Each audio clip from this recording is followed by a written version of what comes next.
All right. The video feed isn't showing up.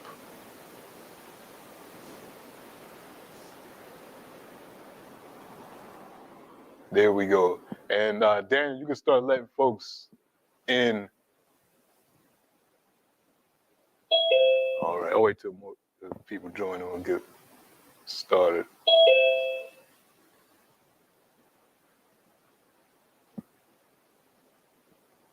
All right.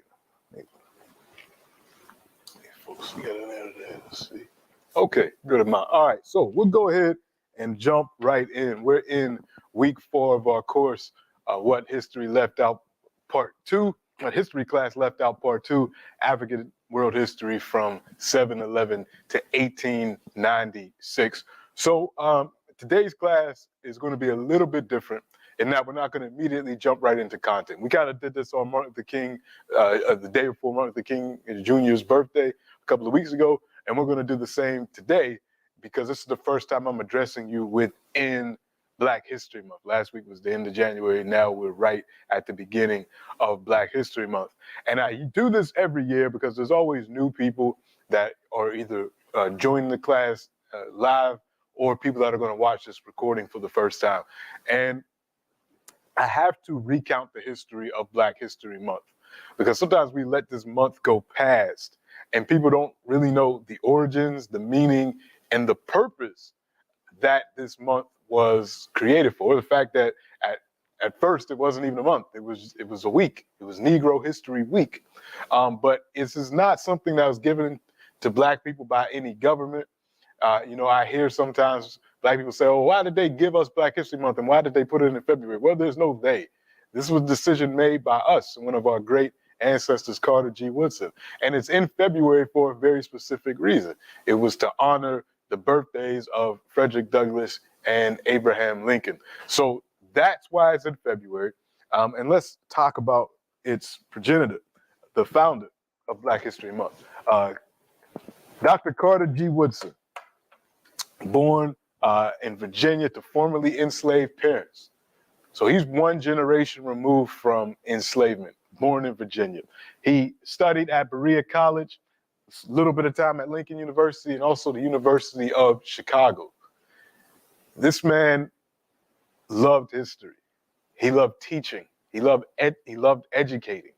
He ends up working as an educator in the Philippines from 1903 to 1907. That's a very important time period in his life, because this is a time where the U.S. has essentially colonized the Philippines.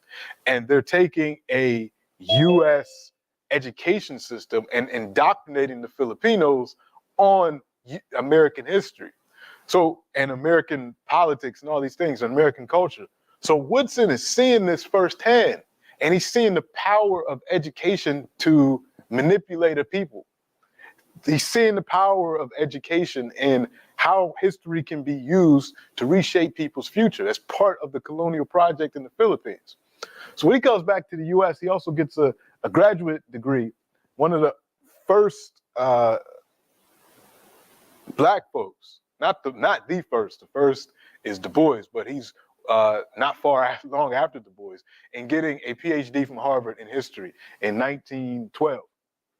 He then goes on to have a long, distinguished career at Howard University, historically Black college in the U.S., and he creates two important and still lasting institutions. One, the Association for the Study of Negro Life and History, which is now the Association for the Study of African American Life and History, as well as the Negro History Bulletin. These are, one is a journal, one is an association, all dedicated to the study of African world history. This time period that he was operating in, the 20s, 30s, 40s, all the way up until his passing, was a time period of segregation, where you had all of these Black schools and school teachers and principals throughout the country. And oftentimes when we think back at this period, we look at it as a deficit, unfortunately, in many of our minds. And we're just waiting for the time where Brown versus Board of Education comes along and the schools are desegregated and everybody lives happily ever after. But we don't think about and we don't appreciate the positives of those Black schools. We focus on the fact that, yeah, they didn't have the best supplies, because the state never supplied the black schools with the same thing that they had for the white schools. We focus on that.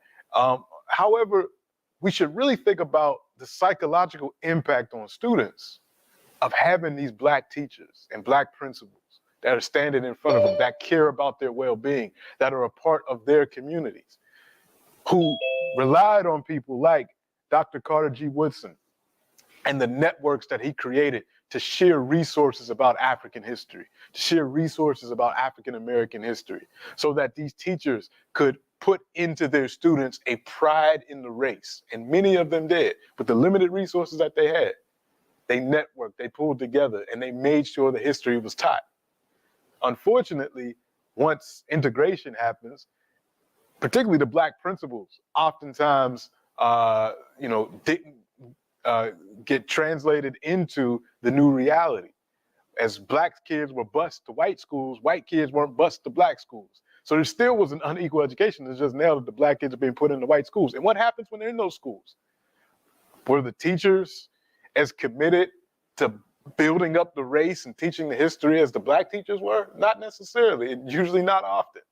So what Woodson did during this time period, he popularized the study of African world history, not just in the university, not just in the high schools, but also in the communities as well, in the churches, with the sororities and fraternities. He spread this information. And then in 1926, he decided, you know what, we need a week. We need a week where we get to really think about how far we've come, where we need to go as a race, as a people. And I'm using the term as a race because that's what these people were in the first half of the 20th century. These were race men and women, people that committed their lives to the uplift of black folks who were dealing with colonization, Jim Crow segregation, lynchings, macroaggressions. Forget about microaggressions. We're talking about macroaggressions. So all of this was happening on the continent, dealing with colonialism, in the Caribbean, dealing with colonialism, in Canada, in the US, and in other countries in the Americas, dealing with structural racism. You have all this going on. So 1926, he creates Negro History Week. And he popularizes it through his association, through the Negro History Bulletin, and his other works. Probably, if any of you know Carter G. Woodson, you probably know his most famous work, which is his 1931 piece called The Miseducation of the Negro. Probably one of the most important books on black people's psyche and the role education plays on that ever written. It's just as relevant in 2023 as it was when it was written in 1931, The Miseducation of the Negro. So if you have a chance to get a copy of that book, read it. It's on Amazon. You can find it. It's widely available. It's a classic, but it talks about what the education system does to our minds and how, you could have 1,000 degrees from 1,000 universities and still be miseducated because you're not getting an education that builds the race, that teaches you how to serve your race, that teaches you the glorious past of your race. So you end up imitating and loving other people and despising yourself. But that's 1931. So he gives us some advice about Negro History Week because it develops and it spreads throughout the United States, throughout Canada, throughout the world. But around 1938, he starts to reassess Negro History Week, and he wants to make sure people are doing it right, doing it for the reasons he set it up for. And he says, every Negro History Week, black communities around the world that are now celebrating this should be asking themselves the following questions. He said, this is the type of assessment that we should be doing every Negro History Week, or in our case now, every Black History Month. Are we freer today than we were? And freer can mean a lot of things. Of course, we're not enslaved, but many of our brothers and sisters are locked up in the injustice system. So we have to ask that question. Are we freer today? Are we freer from oppression and free to develop around the world? Are we freer today than we were? Is the church a greater spiritual force than it was in 1900? So he's writing this in 1938, but we can ask this question now. When we say church, not just the Christian church, but Islamic spiritual centers or traditional African spiritual centers, are they a greater force than what they were? Or are they just talking about prosperity gospel and those types of things? Have we advanced in education beyond the status of 1900? And for Woodson, education, again, was not just about the amount of degrees that we have, but are we using that education to build the race? Are we using that education to truly serve humanity? Have we progressed in the economic sphere? What's the state of Black wealth around the world?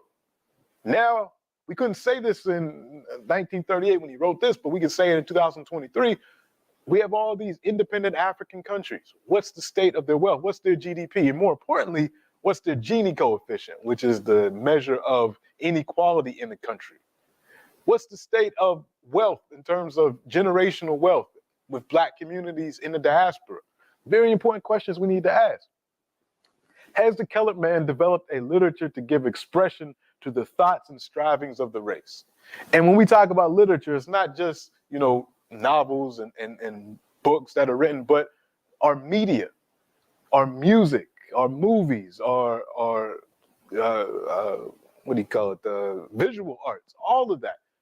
Are they accurately representing what we want and what we aspire for as a people, or are they just caricatures of what people think Black people are about? Is our media accurately representing us? And do we control it?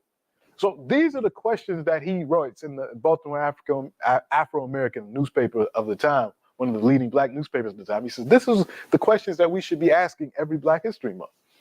He goes on to say, what we should not do for Negro History Week, he says, some people, they work up enthusiasm during these few days, stage a popular play, present an orator of the day, or render exercises of a literary order, but they forget the Negro thereafter throughout the year. To proceed in such a fashion may do as much harm as good. It is a reflection on the record of the race to leave the impression that its history can thus be disposed of in a few days.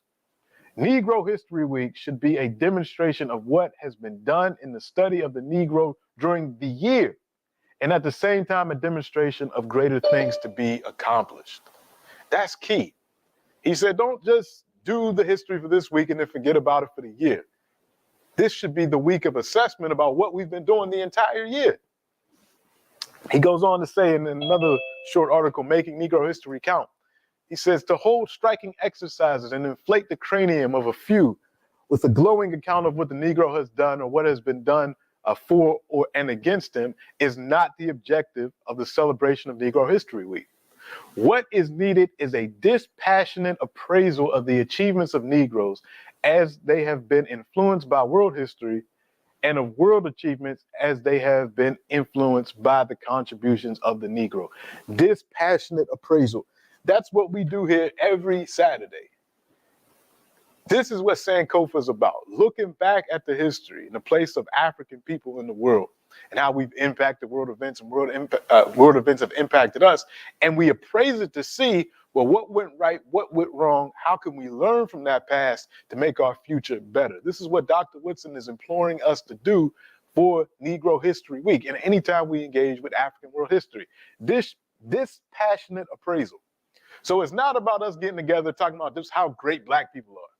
That's, we should acknowledge Black excellence when there's Black excellence to be acknowledged, but we don't neglect mistakes that were made because you can learn from mistakes. You learn more from losses than you do from victories. So it's important to have that dispassionate appraisal about what aspects of our history do we want to emulate and what aspects do we want to make sure we don't practice again. Dispassionate appraisal.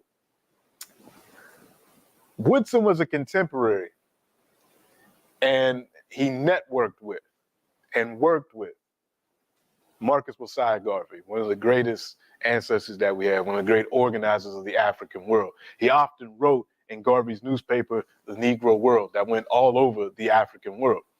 The reason why I bring up Garvey, because they're all contemporaries. This is all part of the new Negro movement of the 20s and 30s and 40s.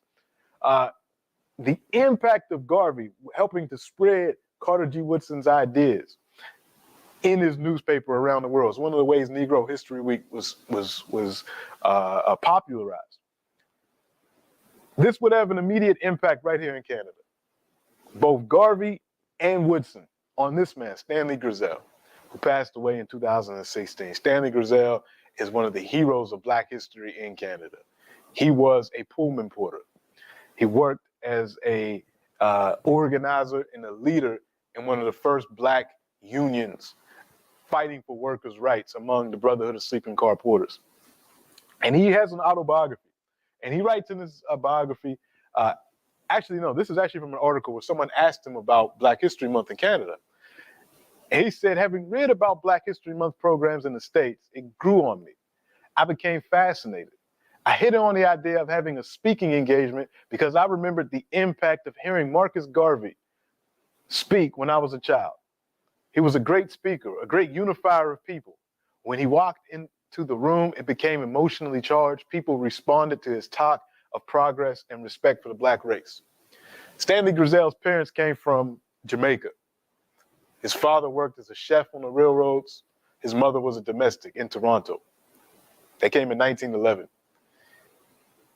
He talks about going to school in Toronto, growing up, being called a nigger every day in his elementary school, his middle school. He was one of 5 black kids in the school.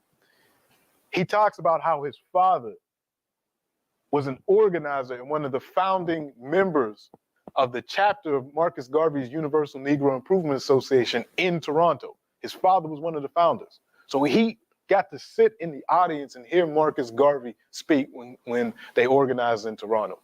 One of the hundreds of families that Garvey touched in Canada, including the Little family in Montreal, Earl Little and Louise Little, who's going to have a child named Malcolm Little, who becomes Malcolm X. So this Garvey's reach goes all over the African world. So Stanley Grizel, being on the Brotherhood of Sleeping Car Porters, organizing with brothers from the States, other brothers from around Canada, he decides in 1950 he's going to put on a Black History Month program in Toronto. Now, from my research and the research of others, there were other Black History, or at the time, Negro History Week programs in Canada earlier. There was one in Alberta put on by this organization called the Canadian Progressive Women's Union. And they had written to Carter G. Woodson asking about Negro History Week. We don't know exactly what that program was, but we know that they put one on. There was one earlier in Toronto as well, and possibly even Nova Scotia. But this is the one that gets a lot of attention. And you can read about this in his book, My Name Is Not George, where he talks about his time as a Pullman porter, his time serving Canada in World War II, coming back, facing the racism that he faced and how they fought against that. But in 1950, he's in Toronto, he wants to organize this program. He connects with Kay Livingstone, one of the great Afro-Canadian female organizers who organized the Canadian Association, the Canadian Negro Women's Association in Toronto, the Black Church, the British Methodist Episcopal Church. Don't let the name fool you. It's a branch, a sister church of the African Methodist Episcopal Church. But because they were in Canada, they changed the name to British Methodist Episcopal Church, but it's a black church. So it was at this church, with the help of Kay Livingstone, they organized this program. It was a 8-day symposium of talks, organizing, doing the things that Woodson asked. In fact, Stanley Grizel talks about how he wrote the Carter G. Woodson asking for advice about how to organize Black History Week. He had a correspondence with Carter G. Woodson. So this man heard Garvey speak as a child. He's corresponding with Dr. Woodson. He's making Black History, Negro History Week a thing in Toronto. And from there, it would continue.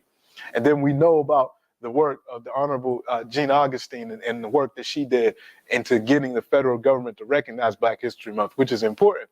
But it's just as important to recognize that Black folks were doing this before the government knew anything about what was going on. We didn't have to wait for government approval to do any of this. This is during the time where Black people were organized across the world. Garvey, Woodson, Stanley Grizel, these are Africans that were networking, Africans that were engaged in struggle, not just in their local areas, but internationally. Stanley Grizel held a fundraiser for Dr. King in 1966. There's a picture of him with Coretta Scott King, where they raised money for King's work. So these are internationally connected Africans. And it's important to talk about that when we talk about Black History Month, and always remember Stanley Grizel. Like I said, if you're really interested in his work, his memoir, My Name Is Not George, because all these Pullman porters, the white folks on the train would call them all George, no matter what their name was, because that's what they call Pullman porters, named after George Pullman, the guy that designed these luxury train cars that white folks would travel in and have these black men basically as their servants for their trip. These men would work sometimes 23 hours a day at the beck and call of these white passengers. And again, macroaggressions, not microaggressions, macroaggressions. They could be fired for almost any infraction. They were relegated to this position as porters.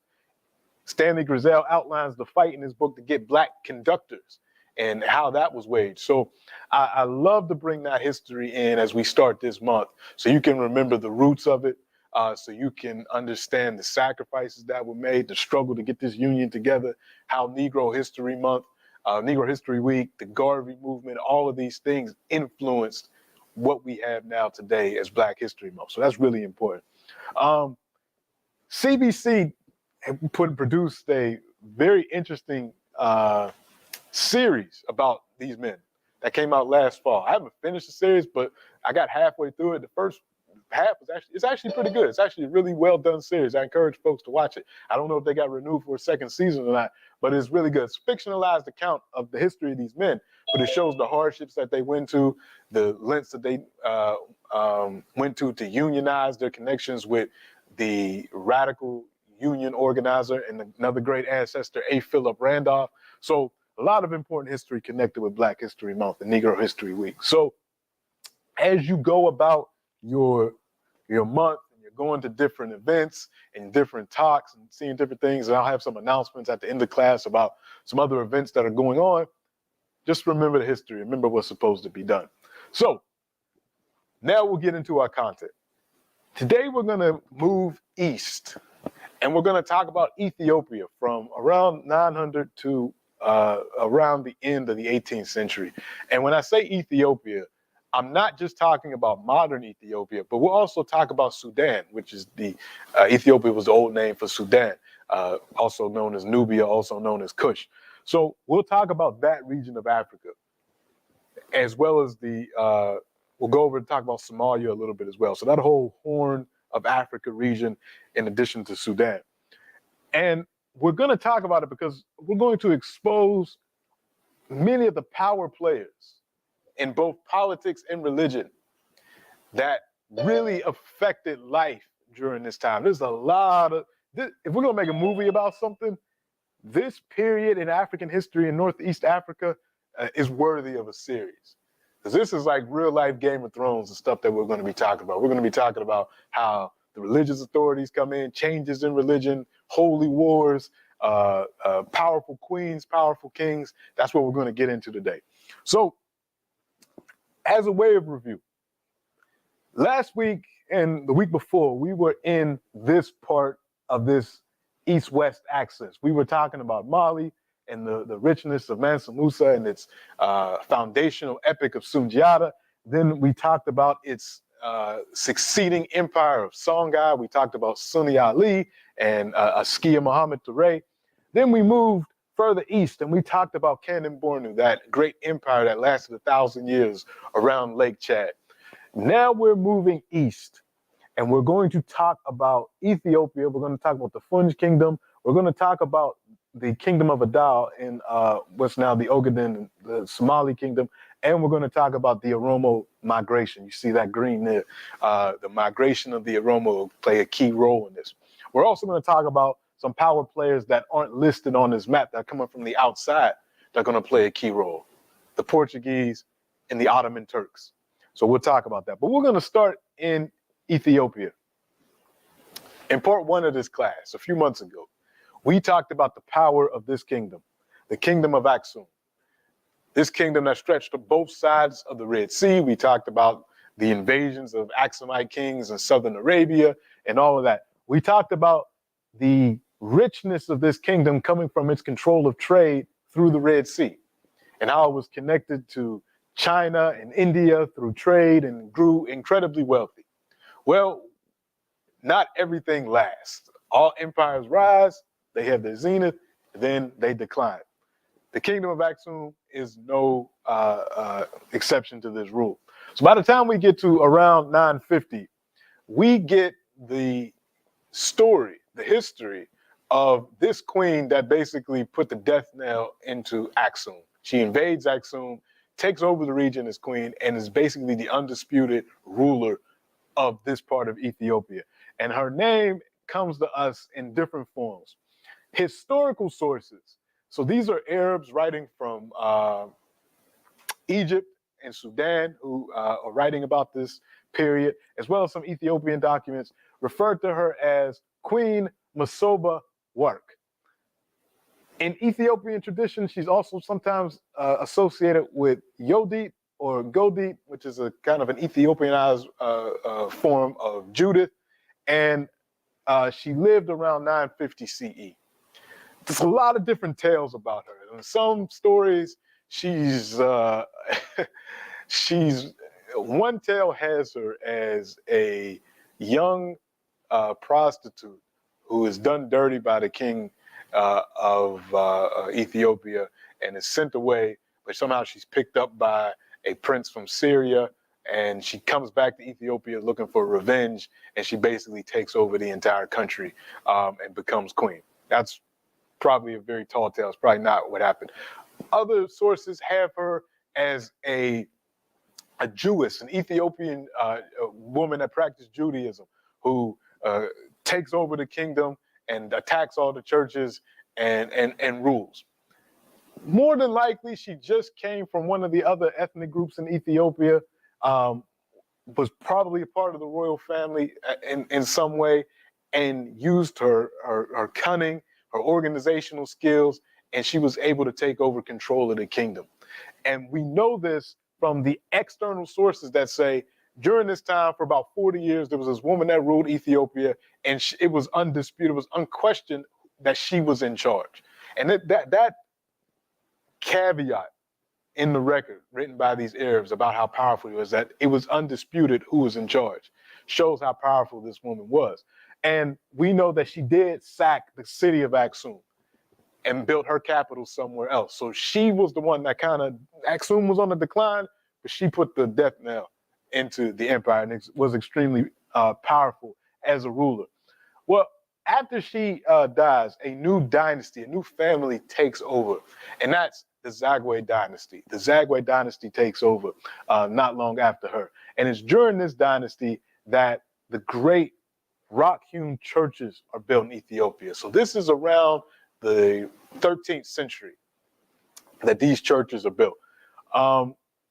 And if we look at this in comparison, it's amazing when you really think about what was going on in Africa at this time. Because this is the same time, around the same time that Sundiata is establishing Mali. Not long after Mansa Musa makes his Hajj that we talked about to Mecca. So we're seeing all this African wealth and what these empires are able to build and complete. So it's really important for us to think about that in comparison to what was going on in Europe at the time, because this is considered the Dark Ages in Europe. Historians don't like to call it that anymore, or the Middle Ages, where not a lot's going on, particularly in Western Europe. Eastern Europe is a little different, but Western Europe is in the decline, where Africa is building magnificent wonders of the world like this. So this picture doesn't really do this justice. So what I want to do, I want Daniel, if you could you open up that video that I sent that really shows you how intricate and beautiful these rock-hewn churches are.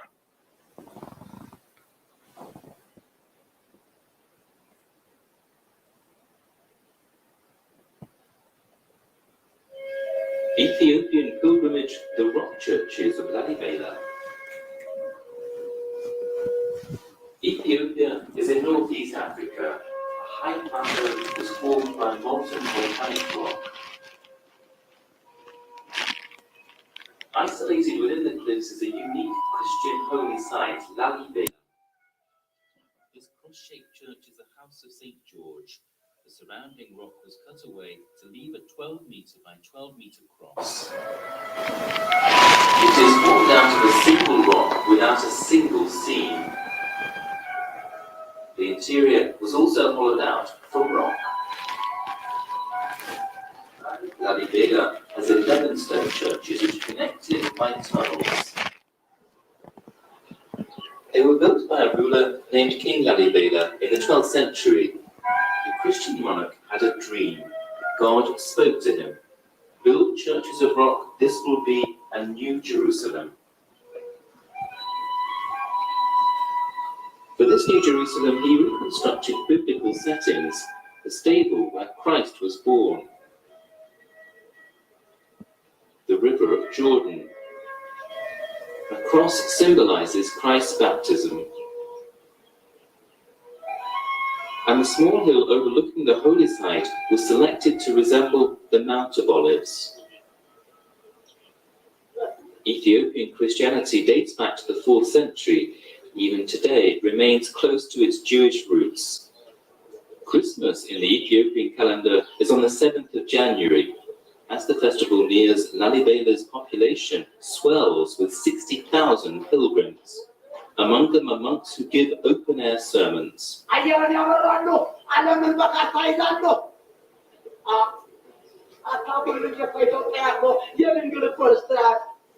The sacred soil of Lalibela is said to cure disease. Pilgrims take it home for those who couldn't come.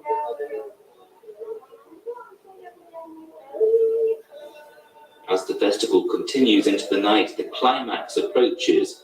At midnight on the 7th of January, they greet the day of Christ's birth amid a living recreation of biblical settings and stories. Here at Lalibela, faith is built on rock.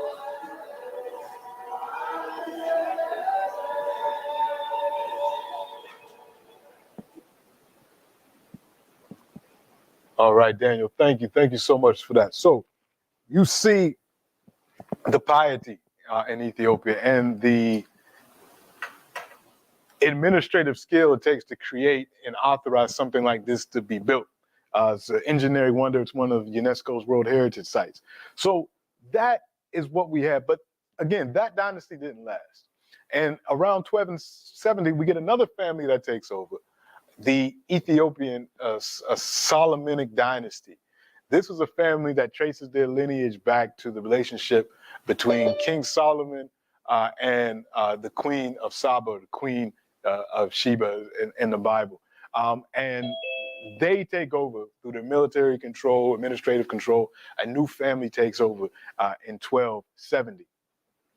Now, at the same time that this is happening, further north in Sudan, you have another Christian kingdom, but now at this time, around the 1200s, going into the 1300s, we're starting to see some changes, some transitions.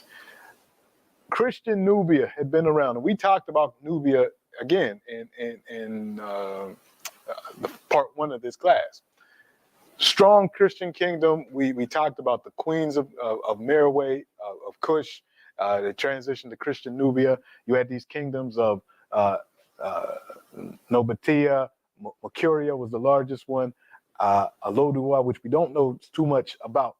But these kingdoms united, and they were strong Christian kingdoms around the 7th century. They start to go in decline after years of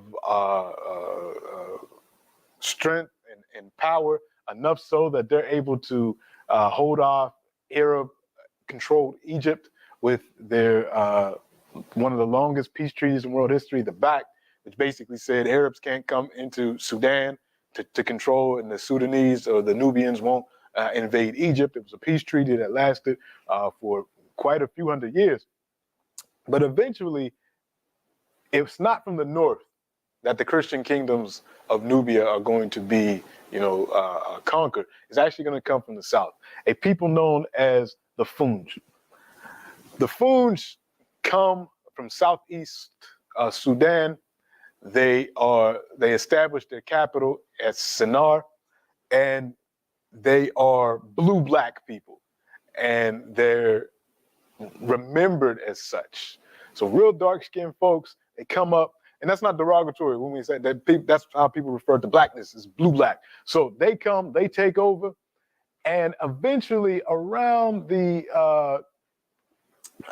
same time that Ethiopia has changed dynasties, when they take over, they actually adopt Islam. The leaders adopt Islam nominally as their religion. So what we see from west to east, most of these kingdoms around the 1400s, going into the 1500s, have become Muslim kingdoms. So this is around the 1500s. In Egypt, there is another change that's happening. A group called the Mamluks have taken over. These were formerly enslaved or servant military officials that have now taken over control in Egypt, and they're Muslim too. So as all of this territory becomes at least nominally Muslim, where the leadership becomes Muslim and they're connected, Ethiopia is the lone remaining Christian kingdom in the region after those Nubian kingdoms fall. And the Funj Sultanate, so because even though they're Muslim, they still maintain African understandings of politics. That's why most people, when they reviewed the history of Funj, they say, yeah, the leaders were nominally Muslim, but that was just a way to connect with Egypt, way to connect with other places. But the population still practiced traditional African religions for the most part, all the way up until the 18th century.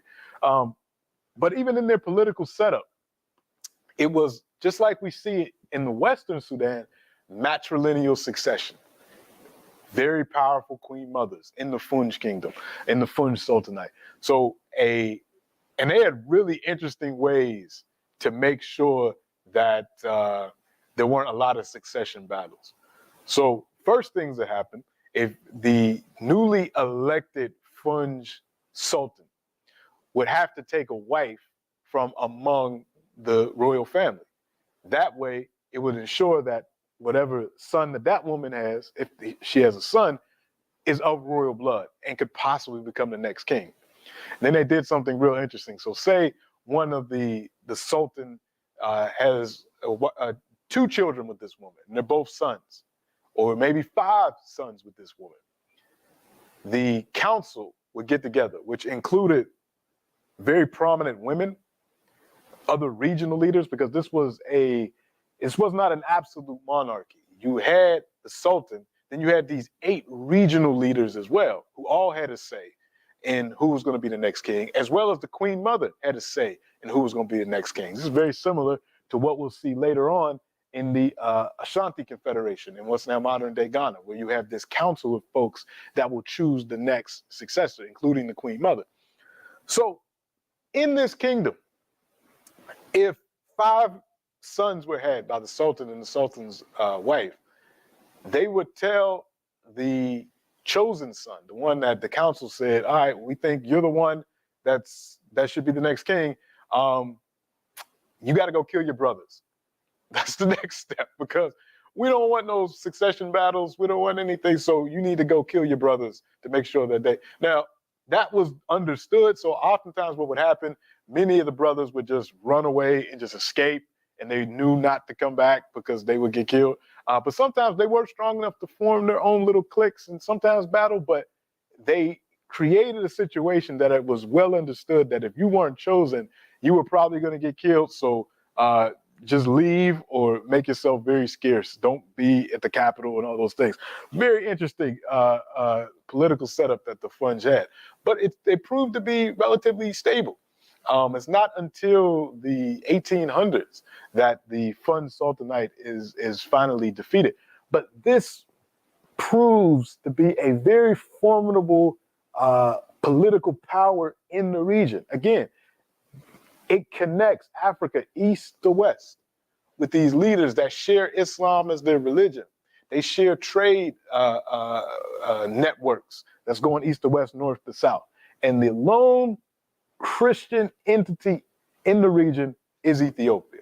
Now, there's still the very powerful patriarch of the Coptic Church in Egypt, but there doesn't have real political power in Egypt because of the various Islamic political leaders that control Egypt from all the way from the time that we talked about right after the death of the Prophet Muhammad.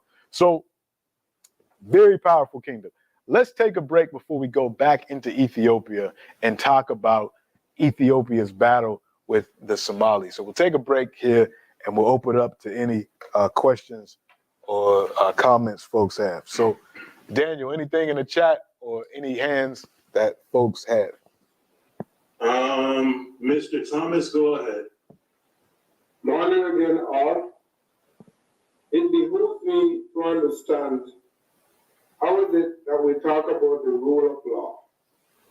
The rule of law normally comes from our Constitution.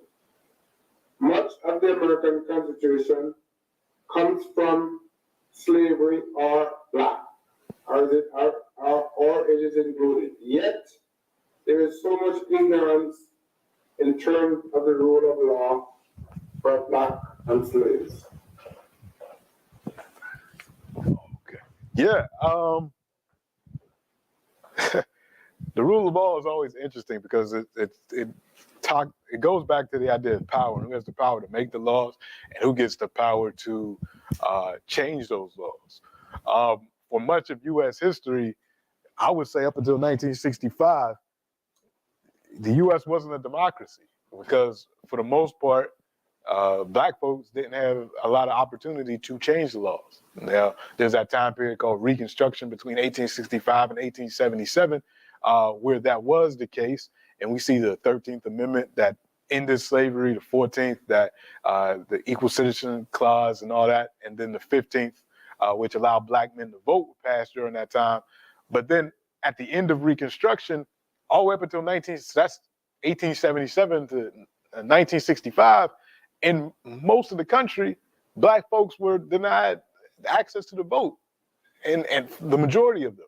So, yeah, I mean, and then even with the so-called rule of law, you still had lynchings, you still had ways that states and individuals could skirt against it.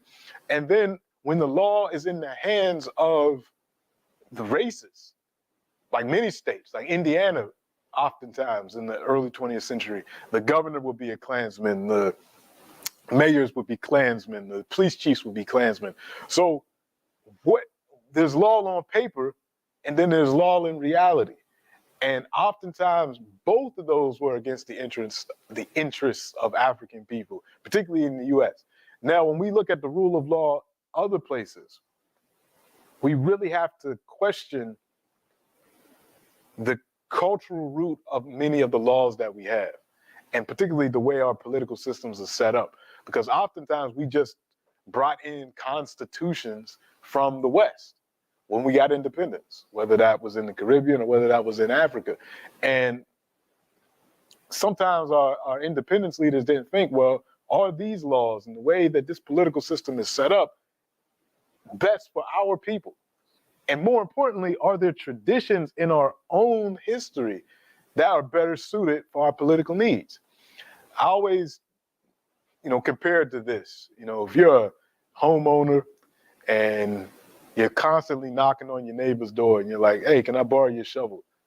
I'm thinking about snow because when in Canada it's snowing outside. So can I borrow your shovel? And then the neighbor loans you the shovel. And then you come in the summer, you say, can I borrow your rake?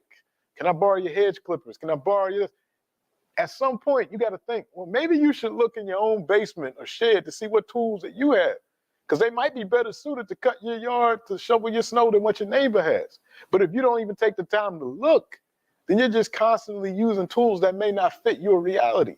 That's what we've been doing as African people when it comes to law, when it comes to politics, when it comes to even economic policy in our countries.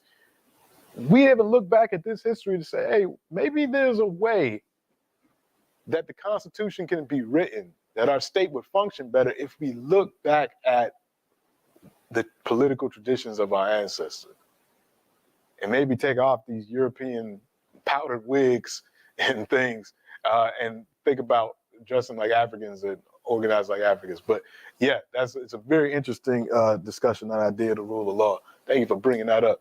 Yes, sir. So with that being said, could we realistically say that in many instances, the so-called rule of law is a blindfold? 1 second. These are, oh, okay.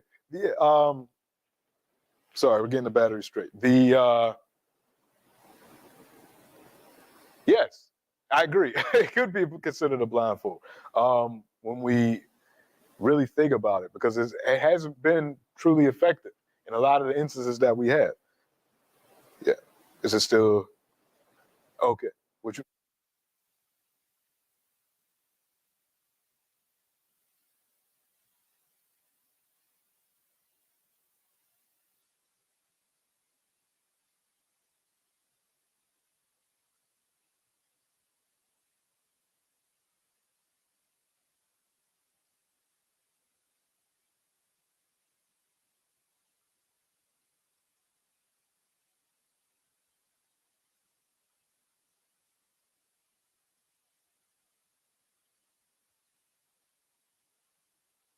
All right, there we go, everybody. We were having some mic issues. Sorry about that. But yes, no, it has been a very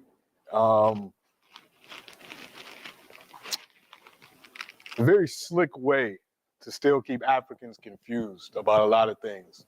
Other questions? Animnu, go ahead.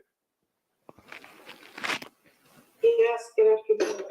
I'm just wondering, with this current ethnic battle that's been going on with the Oromo people and Ottawa, any of those Coptic churches have been destroyed or defaced? Because I know there was some things, with all the cleansing that was going on, or whatever you want to, not cleansing, but what was the word?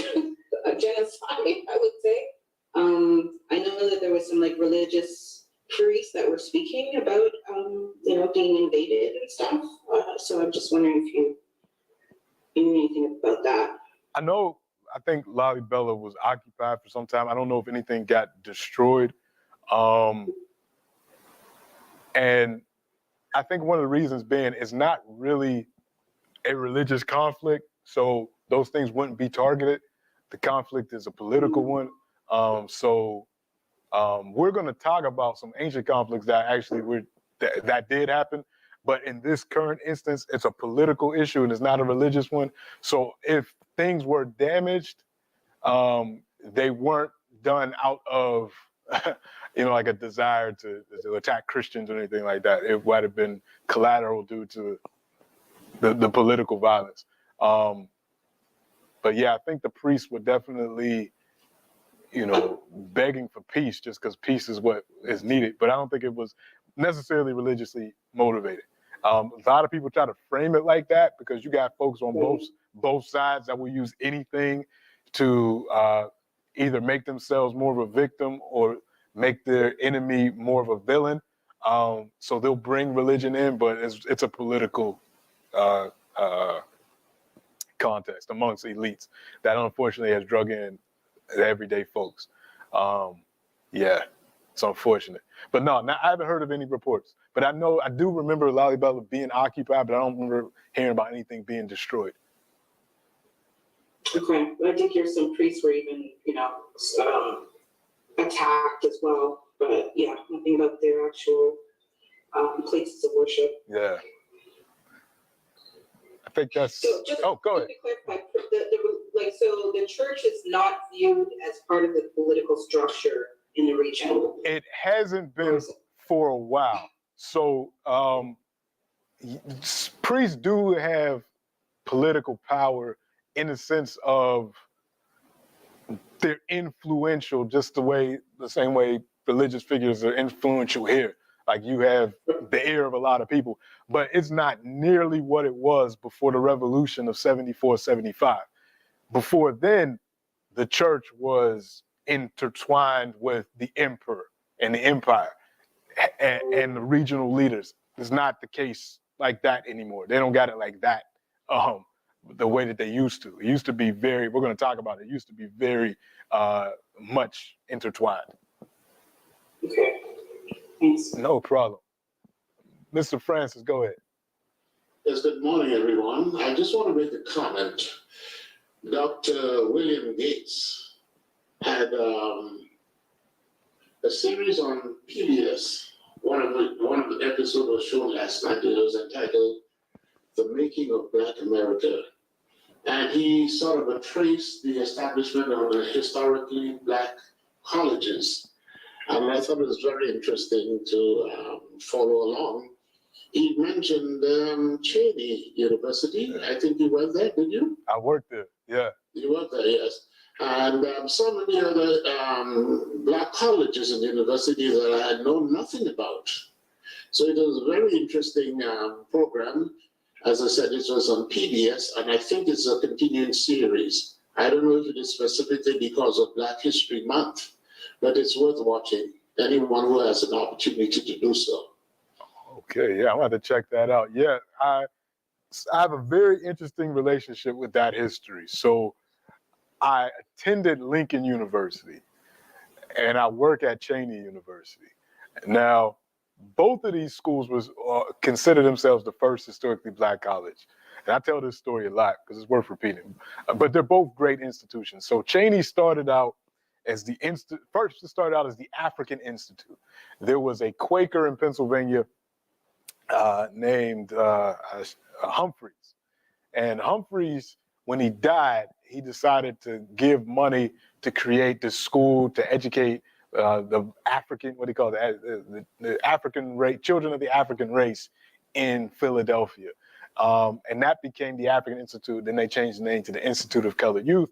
And it started out primarily as like a high school agricultural school. And then it became Cheney University. It moved to Cheney Farms in the early 20th century, and now it's Cheney University. In between that time, it had developed into an institute for higher education. You had some great educators like Fannie Jackson Coppin and Octavius Cato, and these people were committed to building the race. And this was all happening during a time where most African Americans were still enslaved. This is the 1830s, 40s, 50s, all the way up into the Civil War. So they even had a great science instructor by the name of Robert Campbell, who was from Jamaica. And Campbell had come to Philadelphia. He was working at Cheney, but he, alongside with Martin Delany, decided to go to Nigeria and Abeokuta, to be exact, and they negotiate with the chief of Abeokuta to create a space for African Americans to migrate back to Nigeria. And this is all during the 1850s, 1858, 1859. It's only because the Civil War breaks out that more Africans didn't go to Nigeria. But that was Cheney. Lincoln was founded in 1854 by some Africans not far away from Cheney in a place called Hinsonville. And these Africans wanted a university. They connected with another white man named John Miller Dickey, who saw the opportunity to create an institution where they would educate black men as Presbyterian ministers to go work in Liberia. So that was the purpose of Lincoln University, to educate black men as Presbyterian ministers to meet the educational needs of the black community around that was growing up around Lincoln University, and it was going to be a school for black men. And it started out as a university from the jump. So this is where the argument comes in between Lincoln and Cheney. Cheney was started in 1837, but it took a while for it to become an institute for higher education. Lincoln was started in 1854, but it was an institute for higher education from the very beginning.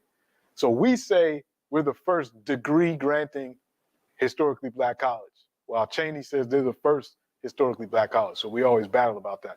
And then there's Wilberforce in Ohio that says both of you are not historically black colleges because you were founded and financed by white people.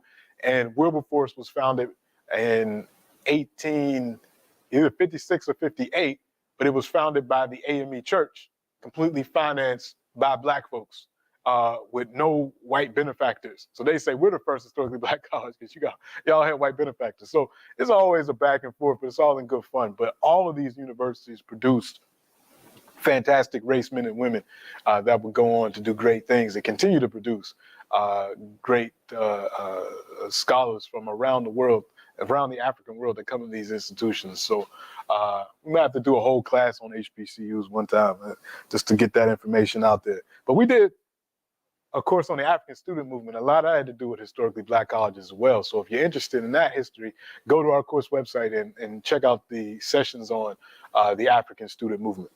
All right, let me get back into this and then we'll open it up for discussion again toward the end. So while the Fun Sultanate was developing and growing in the north in Sudan, in the south, so the Ethiopians are worried about the Funj kingdom, the Funj Sultanate, and how it's developing. But then to the southeast, they also have to deal with this growing Somali kingdom, the Adal kingdom, which is the successor to the earlier Ifat kingdom. So these are Somali empires in what's now the Ogaden and Somaliland. Muslim for a long time, very powerful kingdoms, and again, very strategic area. The Red Sea leading into the Indian Ocean. If you control this, you can control trade and make your empire incredibly wealthy. This is what Aksum had done centuries earlier. So now the Adal kingdom is doing the same thing. This whole region is incredibly strategic. You got the Nile River going south to north. So the kingdom of Aksum controls parts of the Nile as well as the Funj kingdom, and then of course Egypt. So the Nile River, a highway. The Red Sea, a highway. This opening into the Indian Ocean, a highway. So all of this is very strategic. Everybody wants to control this area. Because if you control this, you can control north-south trade, have the determinants of the west-east trade, as well as open up into the Red Sea and the Indian Ocean. So you can get to the Persian Gulf, India, China. In 2023, it's a very strategic area. This is one of the reasons why Somalia has been destabilized. It's not by accident that Somalia is destabilized in the night. It's because of how important this region is, how influential Ethiopia is in the region. And what we're going to see play out in this war between the kingdom of Adal and the kingdom of Ethiopia is very similar to what we'll see in the 20th century between the Somali and Ethiopian war that happened in the 20th century, where you have these outside forces that play a major role. Back then, it's about religion. In the 20th century, it's going to be about ideology. Capitalism versus communism. Back here, it's Christianity versus Islam. So what's going on? So we got the Ethiopian kingdom, Christian kingdom, a lot of vassal states. So you have the King of Kings at the top, the Negus, Nagusa Nagas, the King of Kings, and then you have these other princes and different people that run different regional areas in the kingdom, very feudal kingdom. And then you got the everyday people. At the same time that these two kingdoms have emerged, there's also the migration of the Oromo people from the south. The Oromo are pastoralists. Pastoralist people constantly need access to pasture for their flocks. The Oromo are democratic. They don't have hierarchical systems the way you see in Islamic Adal kingdom and the Christian Ethiopian kingdom. They have these age grades. And I think we've talked about this in this class. If we haven't, it's very important for me to bring this up. The Oromo political system, you're born into an age grade. So every 8 years, you move into a different age set with your compatriots, and you have different responsibilities.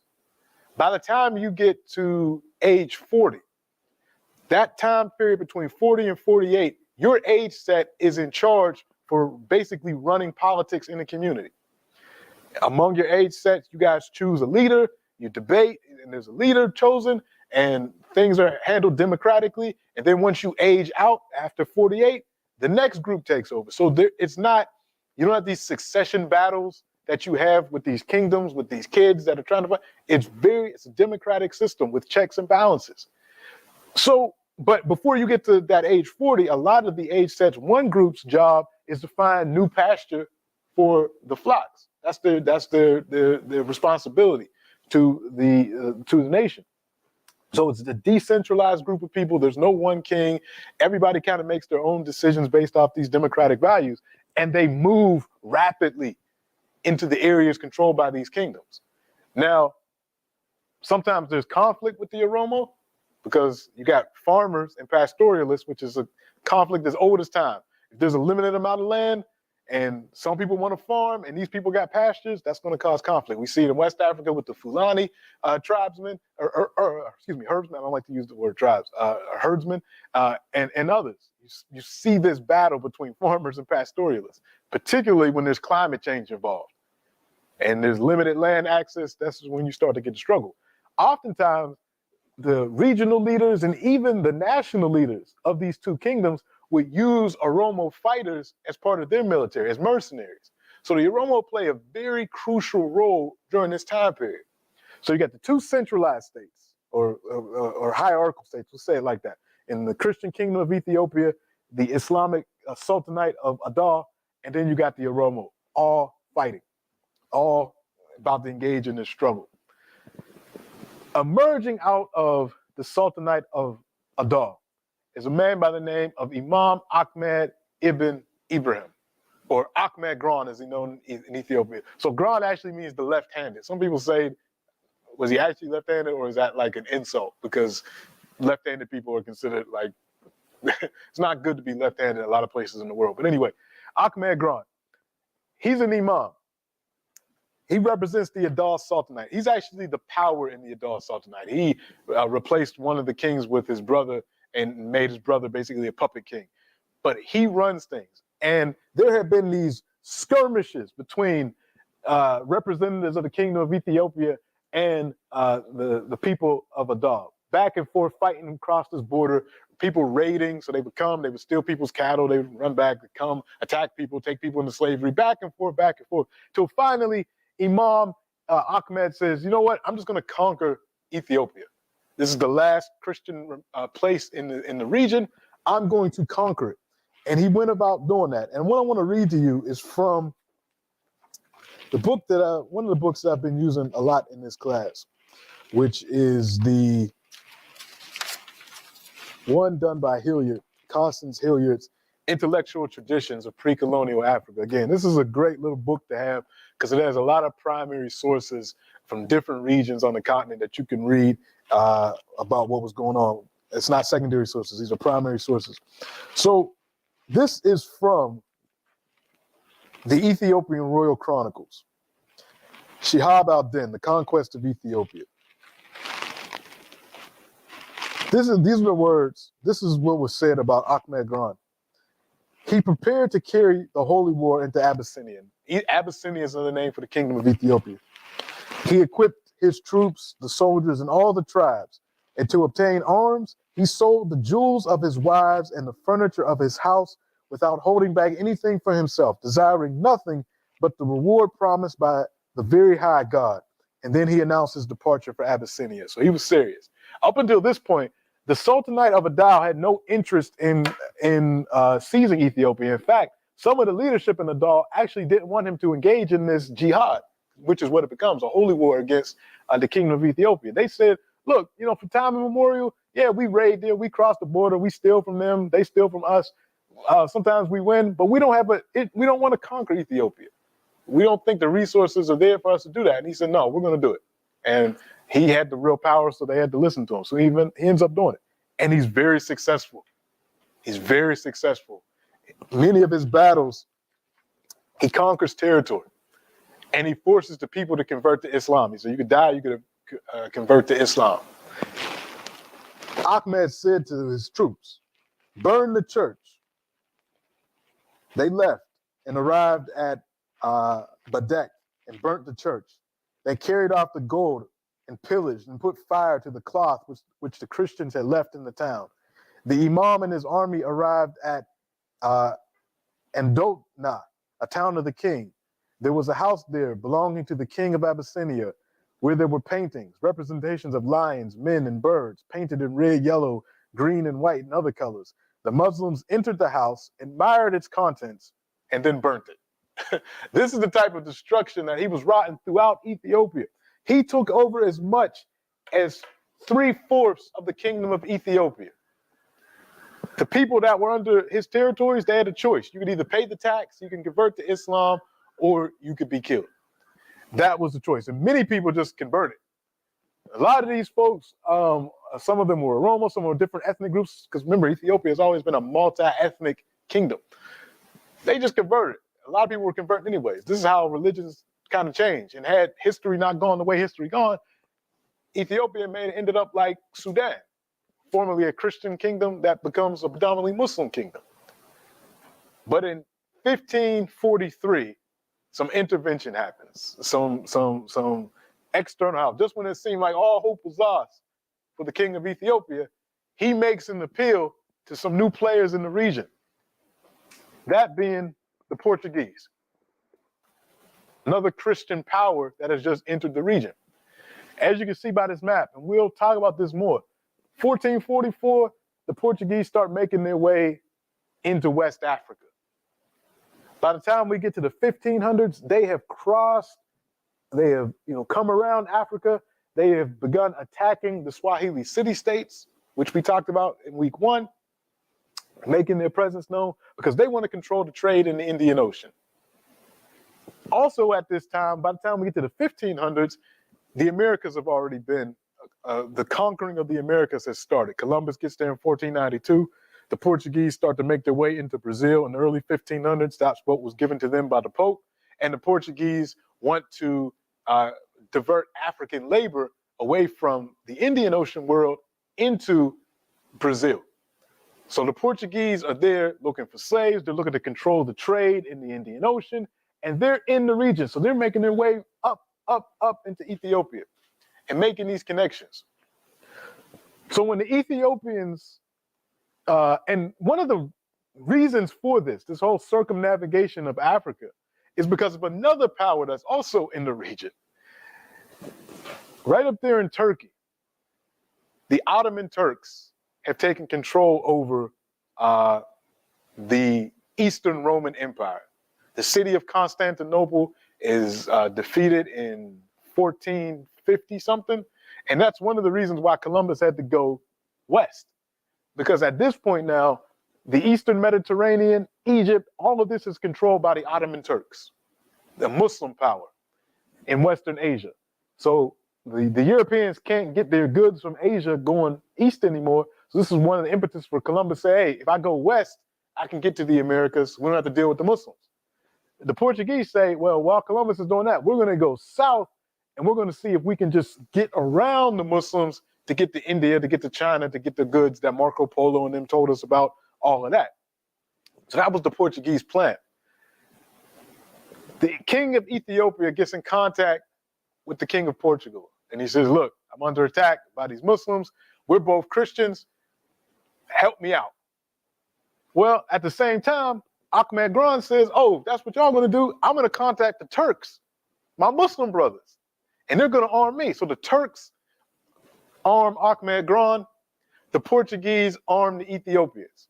At first, the Turks, the Turkish allies of Ahmed Gran help him out better. That's a horrible way to say that, but they help him out more. And he's able to get more victories. And eventually the Turks leave. But when they do, they leave. They should have stayed a little while longer because the Portuguese then regroup, get more guns to the Ethiopians, and the Ethiopians are finally able to defeat Ahmed Gran in around 1543. He's killed in battle, and his troops basically disperse and go back into Somalia, and the kingdom is saved. So had it not been for the Portuguese coming to their defense, Ethiopia might be a completely Muslim country. But that's what happens. So very interesting period where you got this proxy war that happens in Ethiopia, actually between the Portuguese and the Ottomans, backing their different forces that are fighting in the Horn of Africa. So that happens. And this is all in the 1500s. A couple of decades later, we get this story. The story of an everyday person, a relatively everyday person. She's a noble, but she's an everyday person. And this book I recommend, The Life and Struggles of Our Mother, Walata Petros, or the daughter of St. Peter. She's a nun. That's her nun name. I don't know, somebody that's Catholic would know the name of that, but her baptismal name, Walata Petros. She's a saint in the Ethiopian Orthodox Church. This biography was written about her in the 1600s and has just been translated into English in 2016 by Wendy Belcher, who translated it from the Giz. But this is a very important text because what this woman did, she saved Ethiopia from early aspects of European colonization, particularly cultural colonization. Because like I said, so the Portuguese saved them in 1543, and they established a relationship with the king of Ethiopia. And now there's Portuguese traders in Ethiopia. There's Portuguese religious figures in Ethiopia. Now, although they're both Christian, the Portuguese are Roman Catholic, the Ethiopians are Ethiopian Orthodox. And combine that with racism, of course. The Portuguese want to influence the kingdom of Ethiopia to become Roman Catholic. So they send Jesuit priests into Ethiopia. And Ethiopians are welcoming, of course. Okay, you practice Christianity, it's a little different than ours, but we have our church father and all that that's connected to the Coptic church in Egypt. So come on, by all means. Until we get to the mid 1600s, and there is a new emperor whose name is Susenyos the Catholic. Well, he becomes Susenyos the Catholic. But Susenyos is intrigued by the Portuguese. He thinks he wants to modernize Ethiopia. There's always this modernization thing. And he decides, first in secret, but then later publicly, to convert to Catholicism.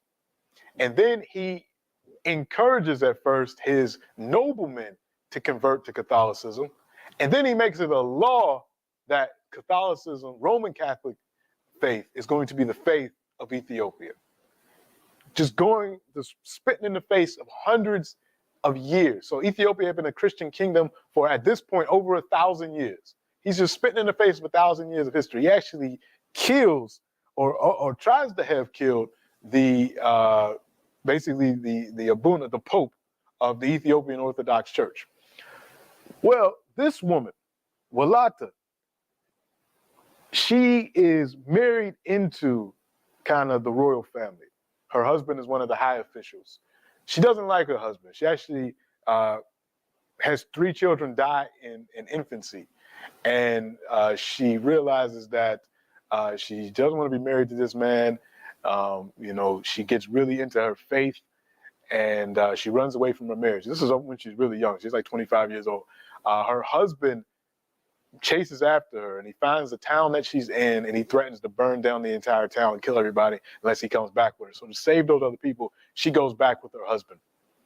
But it's not until the king converts to the Catholic faith that she decides that she doesn't want to be a part. Her husband converts too. And her husband is actually implicated in the death of a number of priests in the Ethiopian Orthodox Church. So she decides that, you know what, now she really has had enough. And she decides to starve herself in order to get a divorce. And her husband finally says, you're crazy, I'm divorcing you. So that pays off for her. But when the king decides that he's going to make Catholicism the faith of the entire country and outlaw the Ethiopian Orthodox Church, she goes against the king. And this is a representation of her rebuking the king for that decision. She amasses tons of followers to her cause. She's exiled from the kingdom. People follow her into exile. The king doesn't like this, so he brings her back and he tries to force her to take these Saturday classes, kind of like this, with the Jesuits to try to convert her to Catholicism, and she still refuses.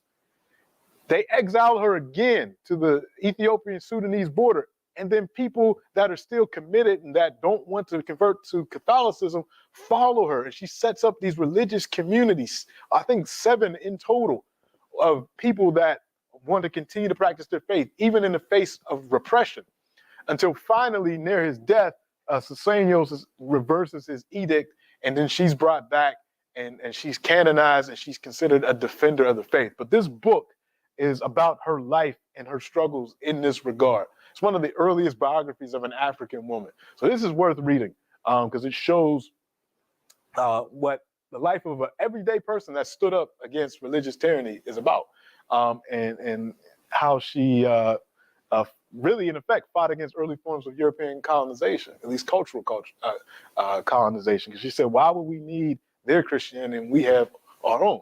And I'm willing to fight and suffer and have all these things happen to me in order to preserve that faith. So she's well remembered. Again, she's canonized as a saint and all of that. Last person I'll talk about is one more queen, Empress Mentewab. Mentewab. Why I have so much trouble with that name, Mentewab. Empress Mentewab was going to put an end to the period that we're talking about. Very influential woman. She marries the actual Negus, the actual King of Kings. And she has a son named Iyasu II. Well, the king dies relatively young, and her son is next in line to become the king of kings, but he's only 7 years old. But she gets together with all the noblemen, and they respect her so much that she decides to be the co-regent with her young son, which effectively makes her the empress of Ethiopia. She has all the power, and she wields it quite well. She builds a number of churches. This is an image of her. And one of the churches she built, she's remembered as being quite beautiful, and she basically runs the country. Everything is going well, although she does have to put down a number of rebellions of other people in the family that want to take advantage of the situation. They say, well, there's a young kid on the throne. Maybe I can be the next king, so let me attack this woman and attack her capital. But every attack that goes against her gets repelled by her military officials, and she's able to stay on the throne. When her son is of age, she basically still rules the country. Even though he's the titular king, she's basically still running things. She arranges a marriage between another member of the royal family and her son, and then he has a son, and then he dies. Now, here's where it becomes really interesting, because when her son dies, her daughter-in-law is now like, well, since you became the co-regent when your husband died for your young son, I should become the co-regent now since my husband died, which is your son, and yeah, your grandson is the king. And she's like, nah, I'm still going to be the empress. So these two women begin to fight with their own forces and their own troops, and she eventually wins. But then there's another. Actually, what happens is one of her military officials that is supposed to help her in this fight against her daughter-in-law actually turns against both of them and basically commits a military coup and takes over. And when this happens, she just goes into exile, and she just says, you know, forget this. She goes to Gondar, and she lives the rest of her life out in Gondar. But during the time that she ruled, it was very prosperous, even though with the fight she had to put up and the churches she built. But the reason why we're going to end class with her, because what happens next, because of all this turmoil, the fighting between the mother and the daughter-in-law, and then finally the military guy taking over, this ushers in something in Ethiopian history called the Zamana Mesafint, or the era of the princes. Because after her rule, there is no strong central power in the Ethiopian kingdom for the next almost 100 years. During this time, and the era of the princes isn't probably the best translation. The better translation is probably the era of the judges. And it harkens back to biblical times in ancient Israel. Before they had a king, they had judges, like Samuel was a judge and all that. So before there was David and Saul, Egypt was ruled by these judges. It was decentralized. That's what happens in Ethiopia. You have these princes and military leaders and other folks that are kind of in charge, and there is a king of kings, but they have no power really outside of the capital. This period is going to be put to an end by the controversial figure named Tewodros. We're going to talk about Tewodros in the last session of this course, because that leads into the Battle of Ottawa in 1896. So we're going to stop there today with this period that begins in 1769.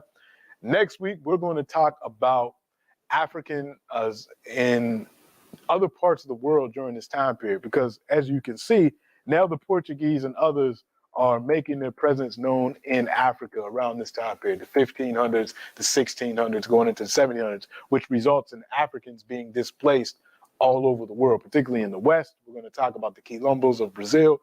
We're going to talk about Nani of the Maroons in Jamaica. We're going to talk about the Africans in Japan, or the African in Japan, the African samurai Yasuke. We'll talk about Africans in India. So that's what we're going to talk about next week.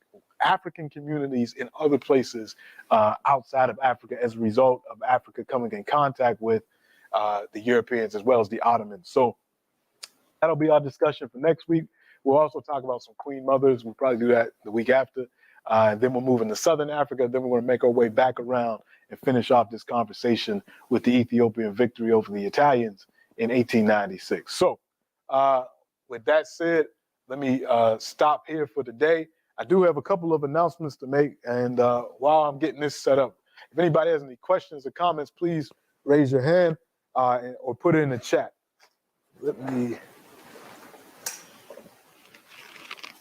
What I'm looking for is my list, because I got an email from Brother Cian, who wanted me to alert you all to some important events happening for Black History Month. I'm just trying to open that up on my phone now to let you know what's going on, because there's a lot happening this month. But these were the ones particularly sent to me.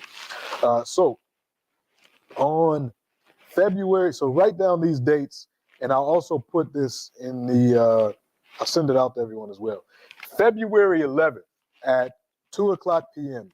at Simard Hall, and this is all at the University of Ottawa. All these I'm going to mention at the University of Ottawa. So this is 2 p.m. February 11th. There's a program called Black Canada, Black Excellence, Notes on Black History and Black Education. It's going to be given by Dr. Awad Ibrahim. Dr. Ibrahim is almost like a big brother to me. I did a postdoc at the University of Ottawa. He was my supervisor. He's a great scholar, a great educator, and he's definitely committed to African people. So his talk should be really good. So that's February 11th at 2 p.m. in Simard Hall, room 125. There's also another one on February 16th from 10 a.m. to 11:30 a.m., and it's entitled American Barbary, or How the Bay of Tunis Caused the American Civil War. So this is going to talk about the events that happened in North Africa, which a lot of people don't connect to the United States. But this is when the United States was first flexing its imperial muscle, when it tried to put down the slave trade and piracy in North Africa, and how that might have led to the Civil War. So that talk is given by Dr. Lofty Ben Rajab. That's February 16th from 10 to 11:30 a.m. In 509 Arts. That's 120 University, room 509. This is at Ottawa U as well.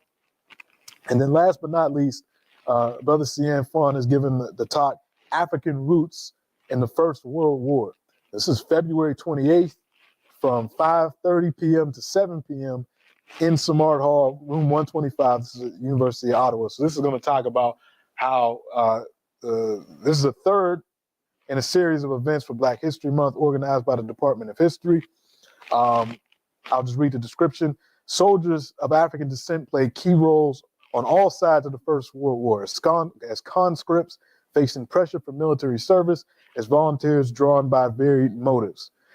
Fian explores how the First World War was rooted in national imperial conceptions of African peoples, the wealth of Africa, and how people of African descent imagine themselves in the global conflict. So 3 important events, one on the 28th, one on the 16th, one on the 11th.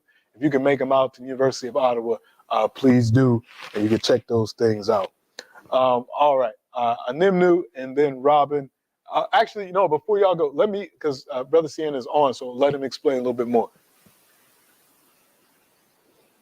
Thank you, Brother Clyde. Thank you so much. I just wanted to add, if I could, we also have 2 events that are happening related to Blacks in hockey. So there's a commemorative hockey game, which is going to be played at Canadian Tire Place on this Tuesday evening. It's going to be a bunch of Black hockey players. Some of them are pretty high quality players, and some Sens alumni. It's kind of a tribute to the Colored Hockey League of the Maritimes. I know that some of the people in the class have probably been to the games in the past. And then the following week, we're doing at a Sens home game. It'll be a tribute to Blacks in hockey and sort of ceremonial pop top. But thank you very much for talking about the stuff that we're coming up, and for mentioning our dear, glorious, wonderful brother Ibrahim. He's a giant in my mind too, brother. Yeah. The brother who is at Ottawa U now teaching, who's doing the American Barbary. I haven't met him yet, but I've read some of his stuff, and I'm really, really looking forward to the talk. And I wanted to just always thank you for this absolutely fantastic series. And if I could, I would just sort of ask, and as we go along in this series, Are you gonna do some stuff to help us understand how European slavers were able to advantage what was going on Yes. on the continent to do what they did on this side of the world? Yes. I know there's other people that want to ask questions, so thank you so much. And again, to my classmates, although we're not always in the same room, it's such a delight to be at this with you and benefit from your presence and all that stuff. So much love. Yes, we're going to talk about that, particularly next week when we talk about the African dispersals, forced migration. And we're going to go back to our old friend, the Portuguese, when we start talking about this, because they use Catholicism, not just in Ethiopia, but even earlier in Congo, and how this plays a role in the baptism of Afonso. We're going to talk about all that next week, so definitely plays a role. All right, what do we have? Let me go to Robin and then Anemnu.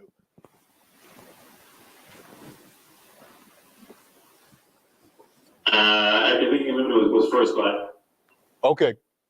yeah.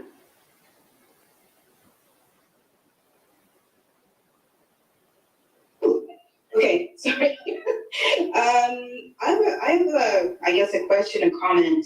I remember a long time ago you touched on the difference between Islam in Africa and the rest of the world in regards to when, for me personally, interest is when women were started wearing the hijab, and you notice that African Muslims don't necessarily wear it, women. And I understand that was started with the Turks in about the 15th century. So that was my understanding. I'm just wondering either if you could touch on that, if we could maybe, I don't know which course you talked about it, but to me, that's sort of interest, the influence of that, of the differences there. Yes, because I think a lot of times people conflate Arab and Middle Eastern culture with Islam, and they're not one in the same. There is no, and somebody that's a Muslim scholar can correct me if I'm wrong, but from my understanding, there is no Quranic, dictate that you have to wear the hijab. I don't even think I think there's some questionable hadiths, but somebody might have to correct me. I think that law is based in hadiths that are questioning if they're even authentic hadiths, but there's no, like, you have to wear the hijab. But that's part of Arab and Middle Eastern culture. So it's not even just the Turks, but also the Arabs themselves. And this idea of concealing women, even like having them not be in public and things like that. That's not the case. African communities wouldn't function if African women were locked up somewhere. They don't function. You wouldn't be able to eat because who's going to do the farming? You wouldn't be able to get goods because who's running the markets? So that doesn't work for us. So you don't have that culture. Now, what you see more recently in African history is the conflation of the two things on purpose. People using Arab culture and combining that with Islam to create this form of colonization that is about culture more than it's about religion. So you'll see Africans who have adopted this Arab culture and have conflated that with Islam to say that if you don't adopt Arab culture like this, then you're not a real Muslim. And that has become what has confused people and what has created that idea. But yeah, you're right. That's not a practice that we typically saw in African Islamic countries. And it's always important to make that distinction between Arab culture and the faith of Islam. It's not necessarily, it's not the same thing. So that's important to point out. Did I answer that right or close, or did I get what you were getting at? Okay, that's me you're asking. Pretty much. Pretty much, even that and the full burqa, not just the hijab. Yeah. Not that, people's choice what they want to do, but just that it's not actually a part of the religion itself. No. So you got to think, like, the most Muslim country in the world is Indonesia. And I don't think people wear burqas in Indonesia. I could be wrong, but yeah, I don't think. Robin, go ahead. Hey, I'm glad. Hello, everybody. Okay, first of all, I want to say thanks to Cian and the crew for doing another commemorative hockey game. Both boys took part in the first two, and it was like a fantastic event. I'm kind of actually mourning the fact that they've aged out and stopped playing hockey, so they won't be in this one. But great event, though. Highly recommend people go see. So a few things. I guess I'll start with the concerns around the Ottawa Police Services Board. Okay, and again, these are concerns that anyone can share, regardless of what your position on policing is. But this is so as you may be aware, 2 weeks ago we did an act of civil disobedience at the Ottawa Police Services Board, where we took up a meeting, shut it down. So the board has responded to that by attempting to bring in regulations to limit public delegations. Now, public delegations are where people get to go and